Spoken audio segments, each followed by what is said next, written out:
Magandang hapon po mga kababayan. Ako po si Iza Calzado. Kayla, sa totoo lang po natatakot ako. Pero sabi nga po sa isang pelikula lang kasama ako, in love there is no fear. Napakasayang makita ang magkakasama tayo dito ngayon kahit umuulan, kahit malayo ang pinanggalingan, kahit basang-basa, kahit traffic, puyat, pagod. Ang iba, marami ay gutom. Masaya dahil nagtitipon tayo, dahil nais nating magpahayag ng galit. Nais nating humingi ng katarungan. Nais nating maningil. Nais nating papanagutin ang dapat na managot. Paano nga ba tayo humantong dito?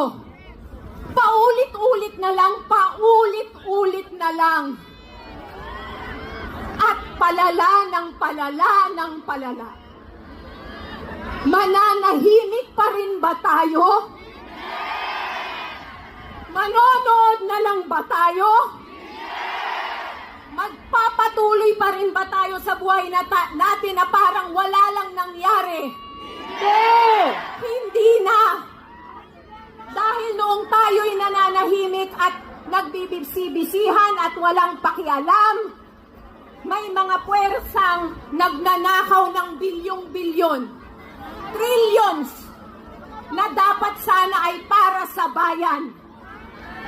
Kung magpapabaya tayo, mauulit lang ng mauulit ang pangluloko at panggagago. Sorry po, Bishop. Hanggang doon lang po ako.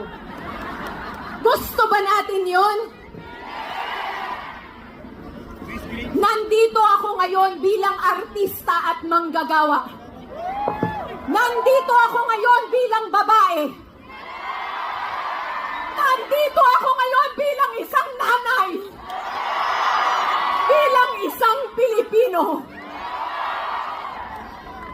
Nais ko lang na lumaki ang anak ko ng masaya, malusog, ligtas at may pangarap.